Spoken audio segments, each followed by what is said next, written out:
저희가 이와 관련해서 두 분의 출연자 모시고 이야기를 좀 나눠보도록 하겠습니다. 이 자리에 양문석 공공미디어연구소 이사장, 김우석 미래전략개발연구소 부소장 나오셨습니다. 안녕하십니까? 안녕하세요. 어서 오십시오. 네. 갑작스럽게 이제 브리핑도 했지만 네.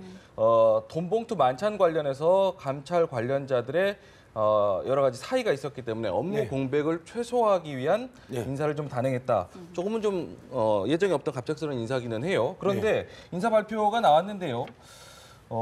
윤석열 현 대전고검 검사가 서울중앙지검장으로 됐고요. 네.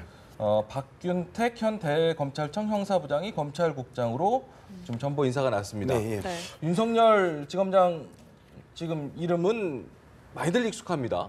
어떻게 좀 평가하시나요, 일단? 어쨌든 지난 특검에서 이 박영수 특검에 이제 참여를 했고요. 예. 그 앞에도 박근혜 전 대통령 관련 문제를 또 수사하다가 네. 사실상 자천을 당했고 네. 그러면서 실제 지금 이 직전에 법무부의 검찰국장인 안태근 국장, 그다음에 중앙지검장의 이영렬 지검장, 예. 이들이 우병우 라인이다라는 이제 세간의 비판들이 많았었고, 네네. 안태근 검찰국장, 법무부 검찰국장 같은 경우에는 우병우하고 30여 차례의 통화를 했던 그런 것들이 다 밝혀지지 않았습니까? 그러면서 실질적으로 우병우 수사에 대해서 상당히 많은 문제점들을 드러냈던 검찰국장이고 예. 중앙지검장이었단 말이에요. 예. 그렇다면 이번에 검찰국장과 중앙지검장을 전격 교체해야 했던 결정적인 이유는 우병우에 대한, 그리고 우병우 라인에 대한 사실상의 청산이다. 청소하는 과정이고, 네. 그다음에 우병우 라인에 대한 제대로 된 수사를 하기 위해서 기본적인 인사 조치를 했다. 그래서 사실상 이 징계라고 봐야 되는 거죠. 네, 네. 법무부 검찰국장과 중앙지검장에 대한 징계라고 봐야 된다. 이 부분을 일단 먼저 말씀드리고 이야기를 시작하겠습니다. 예. 선생님은 어떻게 보셨어요? 지금 인사와 관련해서 좀 그동안에 인사가 계속 파격이다라고는 했지만 이 부분도 많이 좀 검찰 개혁 의지를 좀 드러낸 것 아닌가 이런 생각도 들어요. 예, 윤석열 검사 같은 경우에는 파격입니다. 정말 갑자기 중앙지검으로 이렇게 영전되시는 걸 보면은 확실히 파격이 맞는 것 같고요.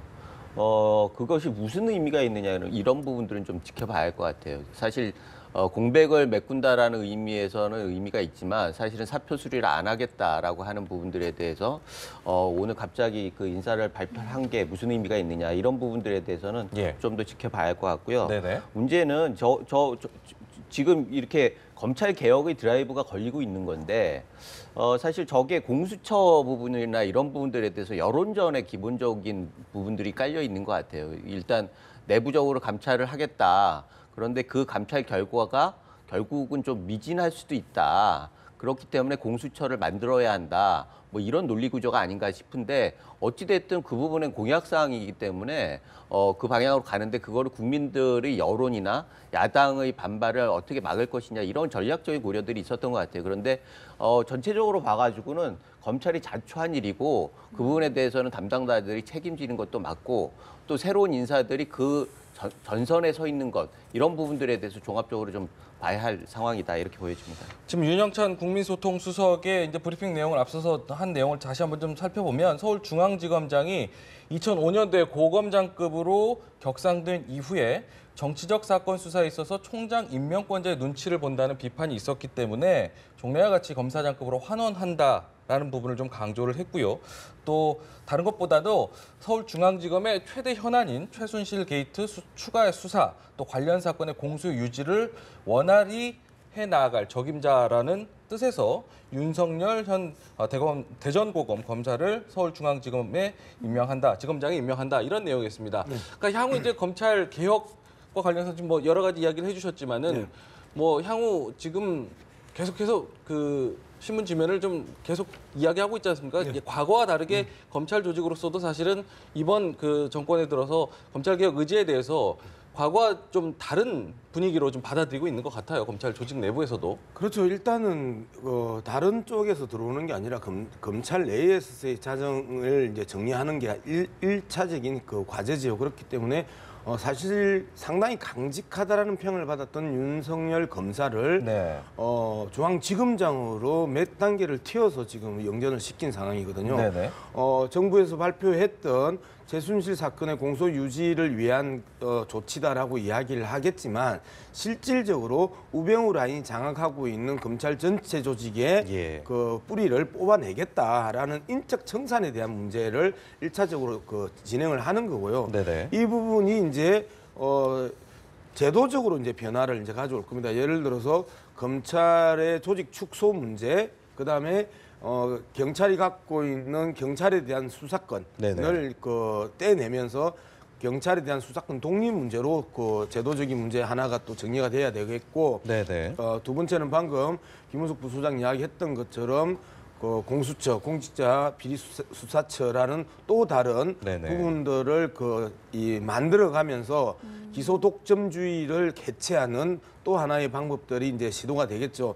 이러한 경찰의 수사권 독립과 그다음에 공수처 신설을 통한 기소 독점주의 해체, 이 과정들의 전자락으로서 우병우 라인에 대한 인적 청산 과정에 있어서 검찰의 구체적인 비리들, 그리고 검찰이 가지고 있었던 잘못했던 그동안의 적폐들을 국민들에게 다 드러내 보이는 것들이 사실상 경찰의 수사권 독립이나 공수처 신설에 힘을 줄 수 있는 또 전 단계 과정이고, 정말 밑다지기다, 이렇게 이제 분석할 수 있겠습니다. 제가 오늘 잠깐 보니까는 사실은 공수처 공약도 했었지만은 어떤 신문에서 조간신문에서 그런 얘기도 정리했더라고요. 인사권을 중요한 수단으로 인식하는 좀 분위기다. 인사와 관련해서 조금 네. 검찰 조직을 개편하는, 사실 바꿔나가는- 대통령이 인사권으로 얘기를 하는 거죠. 예, 예. 실질적으로 만기 칠람할 수는 없는 거 아니겠습니까? 예, 예. 그건 부작용이 있으니까 결국은 인사권을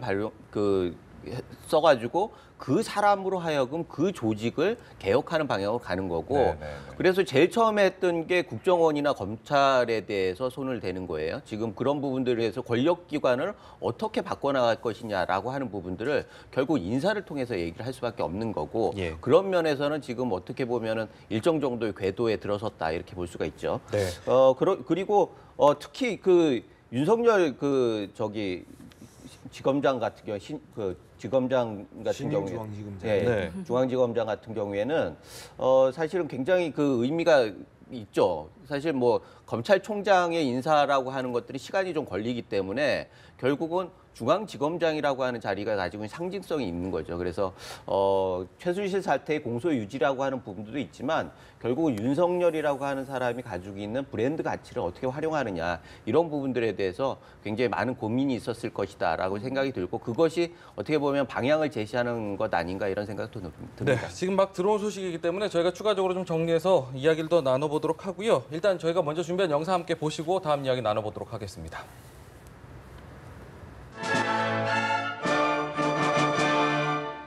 우리가 행복하게 걸어갈 내일의 밝은 길을 열어주셨음을 사랑합니다, 아버지.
네, 지금 영상 함께 보셨는데요. 5.18 민주화운동 기념식이 어제 역대 최대로 치러졌습니다. 네. 사실 여러 가지 부분에서 참 이전과는 많이 달랐다라고 평가가 나오고 있는데 어떤 네. 부분이 가장 인상적이셨는지. 일단 규모의 문제도 1만 명 이상이 초청 대상이 아니고 자발적 그렇죠. 참여자였던 것이고 신분증만 있으면 그냥 막 예. 들어갈 수 있었죠. 그다음에 네. 대통령도 4년 만에 대통령이 참석하는 그 격을 높인 그 기념식이었는데 어떤 부분이란 게 아니라 한 50분에 걸친 정부 기념식을 이렇게 SNS에서 표현을 했더라고요. 네네. 드라마는 재방도 보고 삼방도 보고 돌려도 봤는데 세상에 정부 기념식을 두 번, 세 번 그 1시간에 걸친 정부 기념식 두 번, 세 번 돌려보기는 처음이다.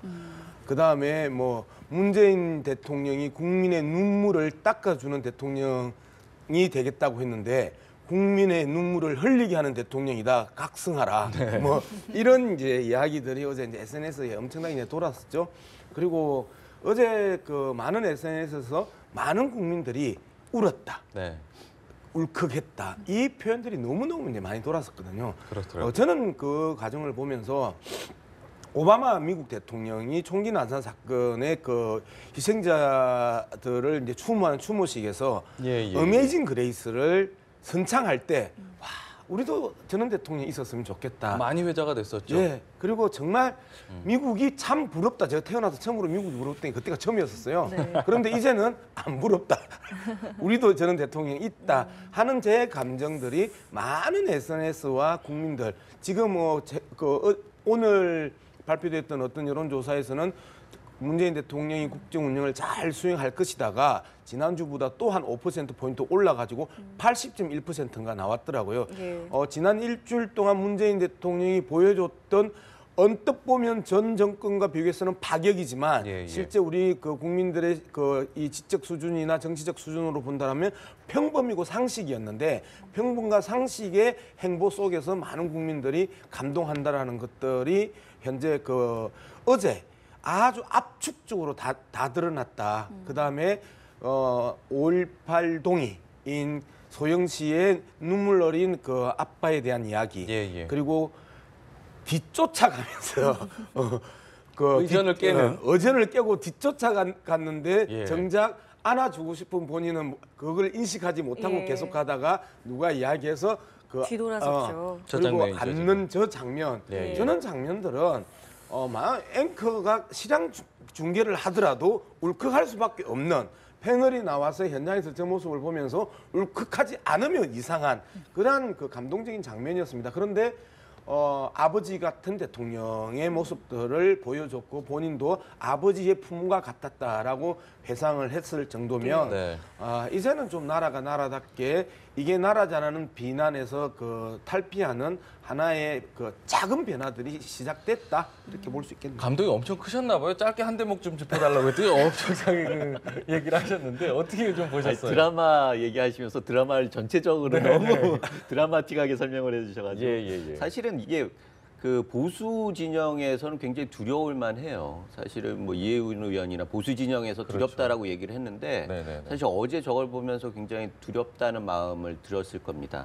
저게 잘 짜여진 드라마의 한 편을 보는 것 같아요. 두려울 정도로 잘하고 있다라는 예. 평가겠죠. 네. 그래서 저게 뭐 그 문재인 정부가 들어선 다음에 첫 번째 대규모 행사였어요. 그렇죠. 그리고 대중들한테 보여주는 행사였고, 그리고 저 행사 자체가 굉장히 의미 있는 거, 5.18이 민주화 진영에서 가지고 있는 의미가 있는 거 아니겠습니까? 예. 그런 면에서 저게 굉장히 상징적인 의미가 있고, 그리고 기획도 참 잘 돼 있다. 임을 위한 행진곡 재창을 대통령이 되자마자 지시를 했고, 그다음에 직접 참여하고 최대 규모가 모이고, 그다음에 기념사가 굉장히 또 내용도 그렇고, 그다음에 퍼포먼스도 좀 좋잖아요. 눈물의 포옹 이런 것들이 굉장히 잘 짜여져 있다. 그래서 어떻게 보면 굉장히 유능하게 보인다라고 하는 생각이 들고, 그것이 보수 진영에겐 굉장히 두려운 마음을 불러일으킨다라고 하는 게 첫 번째고, 두 번째는 그 두려움이 어떻게 보면 안정감 같은 거로 간다. 국민들이 보기에는 굉장히 안정감으로 느껴진다. 그러나 저거는 진짜 그냥 보여주는 거고, 그 다음에는 정말 치열한 또 정치에서의 저항과 이런 부분들을 뚫고 나가야 하는데, 여론을 모아가지고 그런 뚫고 나가는 에너지로 만드는 전략으로서는 굉장히 의미가 있다, 이런 생각이 듭니다. 네.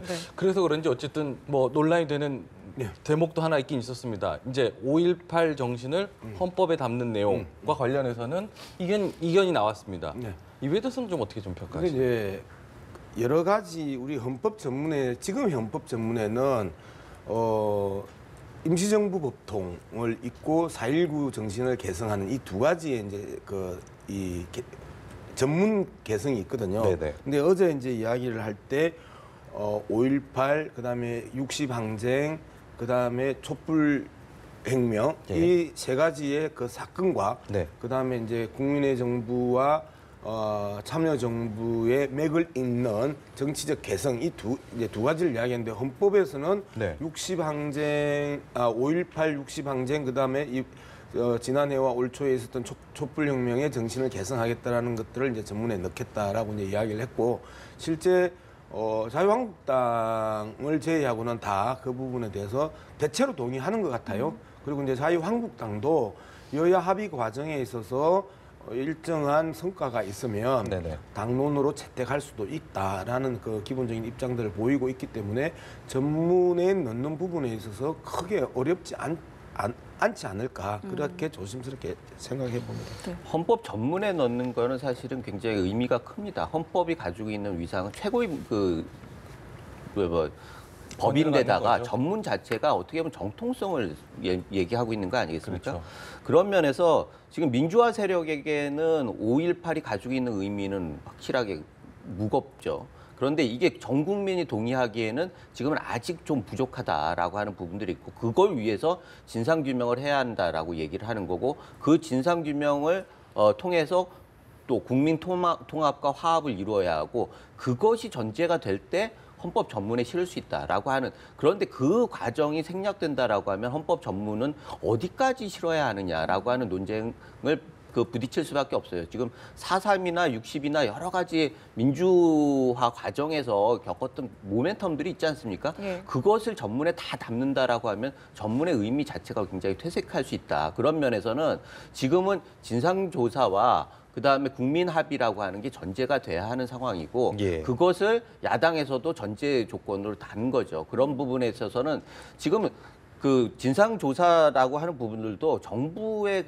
그 헬기에서 사격한 부분도 굉장히 자극적인 내용들을 우선적으로 얘기를 했어요. 그러나 또 다른 측면에서 외부 세력의 관여 이런 부분들에 대해서 문제 제기를 하는 측도 있어요. 그래서 이 부분은 진상조사는 그냥 어떤 시각이 아니라 그냥 있는 그대로를 그대로 테이블 위에 놓고 조사를 객관적으로 하고 그걸 바탕으로 해서 국민적인 합의를 이끌어내고 그게 헌법 전문에 들어가는 게 자연스러운 과정이고 그거는 상당 부분 시간이 걸릴 거다 이런 생각이 듭니다. 예.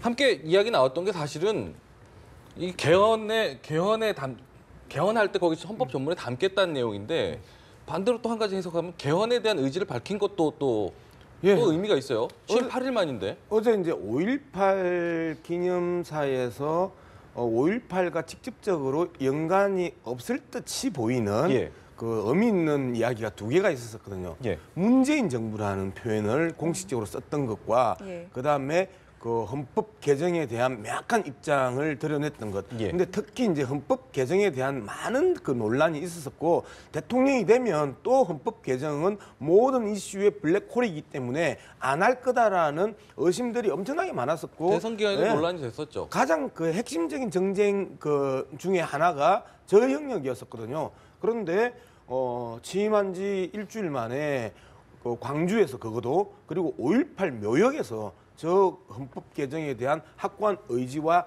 그 공약 실천에 대한 부분들을 그 천명했기 때문에 예. 저 부분에 대한 의심은 이제 없을 거다. 네. 그리고 본격적으로 헌법 개정에 대한 또 하나의 축들이 돌아가기 시작했다라고 볼 수가 있겠습니다. 네.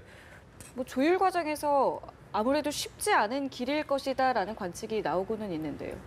헌법 개정은 어떻게 보면 당위적으로 당연한 거예요. 지금 그래서 모든 후보들이 대선 때 모든 후보들이 지방선거 때까지는 안을 만들고 지방선거에서 투표를 하겠다. 내년 6월이잖아요. 네. 1년이죠.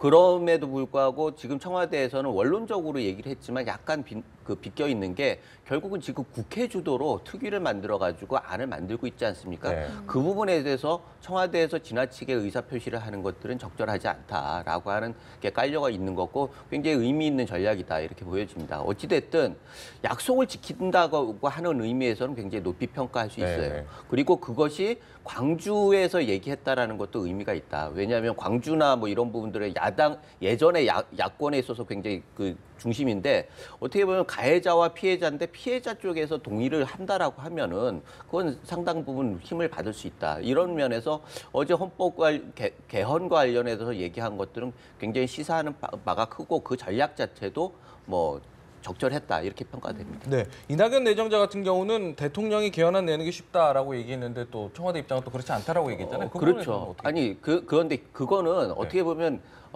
형식 논리적으로 굉장히 그 빠른 길에서 효율적이다 이렇게 얘기를 할 수 있는데 지금 헌법을 개정하는데 효율성을 얘기하기는 조금 그런 면이 있어요. 마지막에 네. 뭐 이렇게 그 충돌이 있어가지고 이견이 그 표출되면서 좀 그 교착 상태 같다. 그럴 때는 대통령이 국가 원수로서 한마디 할 수는 있겠죠. 그리고 예. 방향을 제시하는 것도 의미가 있고. 그러나 지금은 기본적으로 안을 모으는 단계이기 때문에 이 부분은 국회 특유에서 하는 게 적절하다 이렇게 네.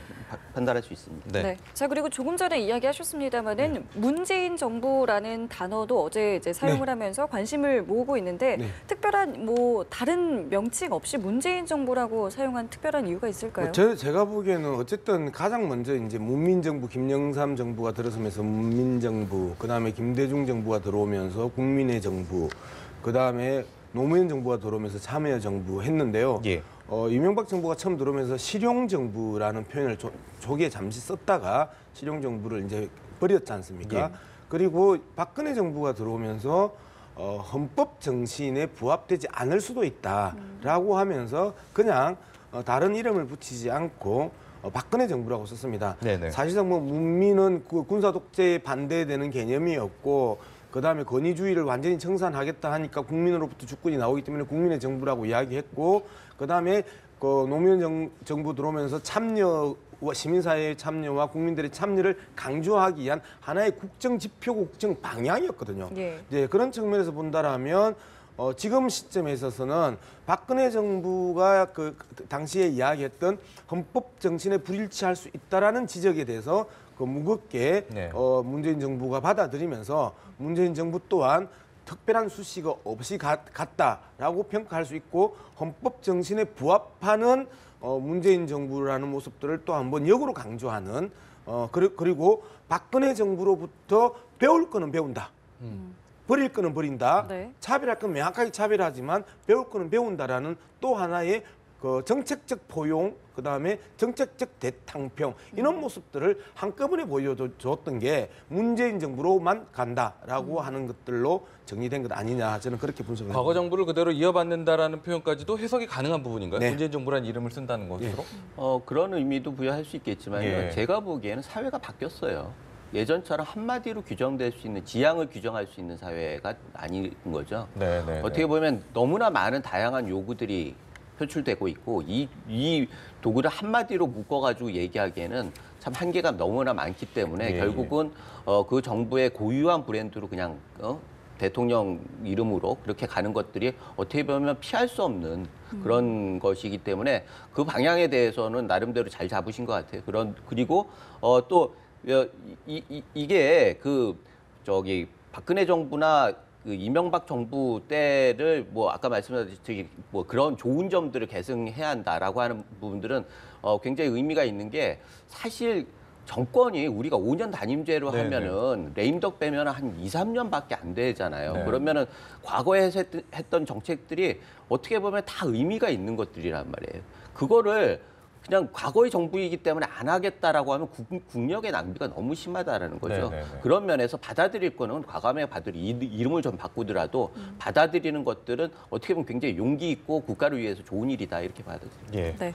자, 오늘 낮에는요, 이제 문재인 대통령과 여야 5당 원내대표가 이제 회동을 하게 되는데 어떤 이야기가 좀 오고 갈까요? 뭐 가장 크게 그 상견례 개념이기 때문에 지난번에 대통령 취임식 날에 야당 대표들 다 만났었지 않습니까? 그리고 그 이후에 이제 원내대표들이 바뀌었고 예. 더불어민주당과 국민의당 원내대표가 바뀐 상황에서 또다시 이제 한 번 더 상견례를 하는 과정이고 네. 상견례 과정에서 뭐 잘하겠다, 열심히 하겠다, 그리고 도와달라 했는데 일차적으로 당장 어제 이제 이야기했던 개헌 문제가 주요한 화두일 수밖에 없고요. 그렇겠죠. 두 번째 이제 문재인 정부 출범에 있어서 가장 첫 번째 검증 대상인 총리 그 인사검증, 이낙연 총리 그 지명자에 대한 인사검증에 대한 협조를 당부할 가능성이 높다. 예. 이제 그 다음에 또 하나가 정부조직법과 관련해 가지고 빠르게 문재인의 색깔, 문재인의 국정 철학을 뒷받침해 줄 수 있는 정부조직법의 이 개편을 또 이 협조를 당부할 겁니다. 저는 대표적으로 이 세 가지 정도가 일차적인 협조 대상이지 않을까. 그리고 이후에 뭐 5대 개혁 과제인 검찰 개혁이나 교육 개혁이나 언론 개혁이나 그 여러 가지 그 노동개혁, 일반 개혁들에 대한 문제는 예. 또 다른 측면에 있어서 그 풀어가야 되는 문재인 정부의 과제이고 협치를 요청해야 되는데 지금 시점에서는 가장 큰 게 그 세 가지이다라고 생각합니다. 오늘 하루 안에 무슨 뭐 모든 얘기를 다 담을 수 없겠지만 예. 반대로 또 어떤 의제를 정해놓지 않고 이야기를 하겠다고 했습니다. 그래서 대부분들 이 협치 시험대가 될까, 오늘 이게 분위기 좋게 이어질까 이렇게 얘기를 하고 있습니다. 일단은 여소야대 국면에서 네. 대통령이 전국을 이끄는데 이런 모임은 굉장히 중요합니다. 네, 네, 그리고 이게 아까 말씀하셨듯이 핵심적인 현안들이 있는데 그런 것들은 뭐 이번에 그 다 해결할 수는 없는 거죠. 예, 그래서 예. 아마 정례화 쪽으로 가지 않을까라고 하는 기대를 해보는 거고요. 네. 그래서 그 대통령의 행정부가 국회를 존중하고 당을 앞으로 내세우고 이런 부분들이 어떻게 보면 관행적으로 좀 정착이 돼야 한다 이런 생각이 들고 그 시험대가 오늘의 모임이 될 거다 이런 생각이 들고요. 네네. 오늘은 사실 뭐 대부분 다 그 바뀐 사람들이에요. 원내대표가 다 바뀌었는데 유일하게 정우택 대표만 그냥 맏형같이 계속 계시는데 좀 분위기 자체가 어쩔지 모르겠습니다. 그런데 어찌됐든 본인은 좀 좀 민망할 수도 있고 어떻게 보면 주도할 수도 있고 네. 여러 가지 한계가 있는데 지금 야당의 상황을 보면은 굉장히 어려운 상황이면 틀림이 없습니다. 게다가 어제 5.18 때 또 혼자 그 노래를 부를 수 없는 그런 상황이 연출됐기 때문에 하여튼 자유한국당 입장에서는 이런 모임 자체가 그렇게 썩 그 기분 좋은 상황은 아닐 거라고 생각을 하고 내부 정리를 해야지 저희 대표로 나와가지고 뭐를 하겠다 이런 부분들에 대해서는 조금 보수 진영에서도 우려가 많은 상황입니다. 근데 이제 정례화 문제는 예. 그 직선제 이후에 수없이 그 이 주요 정당 대표와의 대통령의 정례화 또는 원내대표와의 그 정례화 이야기가 나왔지만 한 번도 이루어진 적이 없습니다. 예. 그런 측면에서 보면 정례화에 대한 가능성은 별로 없고요. 저는 오히려 이제 관전 포인트가 항상 대통령과의 그 면담을 하고 나와서 야당이 소감을 발표할 때 네네. 한 번도 기분 좋은 소감을 발표한 적이 없어요 그동안. 네. 이제 그래서 오늘 정례화 해동을 한 해동 이후에 각 당의 원내 대표들이 어떤 메시지로 어떤 감정을 표출하느냐 네. 이건 아주 재미있는 관전 포인트 하나가 될 거라고 봅니다. 네네. 네. 자, 일단은 이제 문재인 대통령이 주요국에 특사도 파견을 하지 않았겠습니까? 그런데 아직까지 뭐 국가안보실장이라던가 정책실장의 인선이 늦어지고 있단 말이에요. 그래서 이 부분에 대해서 좀 우려하는 시각도 있는데 좀 빨리 돼야 되지 않겠습니까? 사실 지금 굉장히 중요한 때에 중요한 자리들이 비어 있다라고 하는 건 있습니다. 사실 특사 정치도 필요하고 뭐 여러 가지 그 다음에 정상회담을 준비하는 과정도 필요하고 한데 그런 일을 실제로 담당할 자리가 비어 있다라고 하는 건 좀 심각한 문제이면 틀림없어요. 예. 그런 면에서 지금 고려할 게 너무나 많은 거죠. 사실 뭐 지금 불확실성도 많고 특사가 갔다 와봐야지 그쪽 분위기도 알고 그런 걸로 총체적으로 고려해가지고 외교를 중심으로 할 거냐, 통일이나 안보 쪽을 중심으로 할 거냐 이런 부분들에 대해서 전체적으로 고려가 좀 있어야 할 것 같아요. 그런 네네. 면에서는 지금 굉장히 고민이 많을 거다라고 하는 걸 이해를 하지만 지금의 우리가 상황이 그렇게 녹록한 상황은 아니다. 그래서 이 부분에 대해서는 조속하게 좀 해결을 해야겠다 이런 생각이 듭니다. 왜 이렇게 늦어지고 있다고 보세요? 제 생각에는 두 가지 측면이 있는 거죠. 첫 번째 신중하게 네. 가겠다. 근데 특히 이제 안보실장 문제하고 그 정책실장 문제는 핵심이거든요. 그렇죠. 일자리와 안보 두 개를 지금 지고 있는 실장 문제이기 때문에 훨씬 더 그 신중하게 그 진행하는 부분이 하나가 있고, 그다음에 이제 장관 인선은 이제 다음 주까지는 없다고 이야기를 하는데, 장관 인선의 그 기준은 제가 듣기로는 딱 두 개라고 생각을 합니다. 하나는 그 개혁에 대한 강력한 의지. 예, 예. 그러니까 첫 번째 이겠고, 네. 두 번째는 국회 통과입니다. 네. 두 번째는 국회 통과거든요. 왜 그러냐면 박근혜 정부나 이명박 정부가 집권 초기에 강력한 힘들이 있고 그 정점에 그 칼을 들고 있었을 때 쭉쭉 치고 나가지 못하고 개혁에 대한 그 힘들을 받지 못했던 결정적인 이유가 총리 지명을 했고 총리가 낙마하고 장관 지명을 했는데 장관이 낙마하는 이 과정들이 한 2, 3개월 지속되면서 사실상 초기에 그 엄청난 힘들을 제대로 사용하지도 못하고 무너지기 시작을 했단 말이에요. 그런 측면에서 본다면 문재인 정부는 그동안의 그 역대 정부의 경험을 그 비추어 보면 국회 통과를 1차적인 목표로 해야 되는 부분이고, 네. 그 다음에 개혁 의지를 그 평가할 수밖에 없는 이러한 그 정무적 고민들을 하고 있지 않겠나. 그렇다면 신중과 검증의 문제가 1차적으로 이 고려되면서 예. 현재 인선이 조금씩 늦어지고 있는 것 아니냐라고 분석을 해봅니다. 이게 신중하다라고 하는 게 사실은 개인 장관들에 대한 신중함보다도 총리를 우선해야 한다라는 신중함이 있는 거예요. 다음 주에 청문회를 해야 하고 그 다음 주에 그 표결까지 해야 하는데 그 와중에 장관이 거명이 되면서 장관의 여러 가지 뭐 그다음에 그 파상 공격 같은 것들이 있을 수 있는데 빌미를 만들면 안 예, 된다는 그런 거죠. 것들이 더 신중하게 만드는 거 아닌가라고 하는 생각이 들고 예, 예. 그런 의미에서 차관 정치를 지금 굉장히 탄탄하게 좀 만들어 나가지고 국정 공백을 최대한 줄여보겠다라고 하는 그런 의도를 가지고 있는 것 같아요. 그런 면에서는 어떻게 보면 그 신중함이 총리가 그 확실하게 가닥이 잡히기 전에는 지속될 가능성이 꽤 있다 이렇게 보여집니다. 지금 보면은 말씀하신 대로 정책 저 외교 안보 관련해 가지고 정책 안보 인선 늦어지고 있는데 그래도 좀 문재인 그 정권에서 읽어볼 수 있는 대목들 특사 지금 보내 네. 놓은 상황에서 네. 전해 오는 이야기를 들어보면 어쨌든 방향은 좀 보이지 않습니까? 어느 정도? 전체적으로 역대 특사들의 그 성과와 예. 비교했을 때 상당히 다른 측면, 다른 양상들이 보인단 말이에요. 예를 들면 미국으로 특사를 간 홍석현 특사에 대해서 트럼프가 유례 없이 예. 자신의 집무실에서 15분간 면담을 했고 거기에 부통령을 그 배석시켰다라는 부분은 상당 부분 예우를 했다는 부분이거든요. 그 다음에 오늘 이제 시진핑 그 주석을 만난단 말이에요. 예찬 전 총리가. 네. 그러면서 예찬 전 총리가 그런 이야기를 합니다.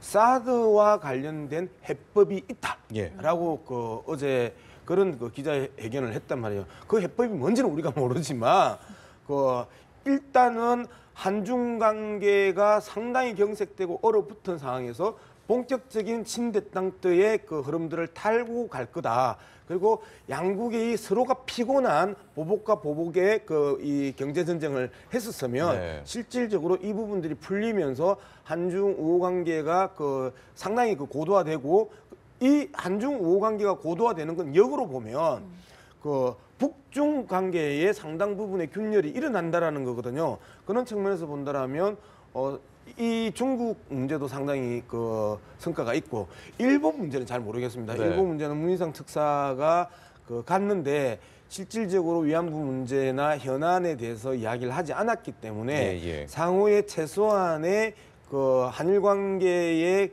그 왔다 갔다 하는 셔틀 외교 정도의 복은 이 정도 의미 정도 찾는데 어쨌든 역대의 대통령 취임 직후의 특사 파견을 통해서 들려오는 소식은 사실상 한 7, 8개월 동안 대통령 부재 상황 그 실질적으로는 뭐 한 2, 3개월밖에 안 됐지만 그 대통령 부재 상황에서 주변 강대국들이 한반도를 끊임없이 흔들고 위협하고 했던 과정들을 일거에 그 해소해 나가는 과정에 있어서 성과 있게 진행되고 있다. 저는 그렇게 평가하고 있습니다. 네. 네, 알겠습니다. 알겠습니다. 저희 두 분 말씀은 여기서 마무리 짓도록 하겠습니다. 지금까지 양문석 공공미디어 연구소 이사장, 김우석 미래전략개발연구소 부소장과 함께했습니다. 고맙습니다. 고맙습니다.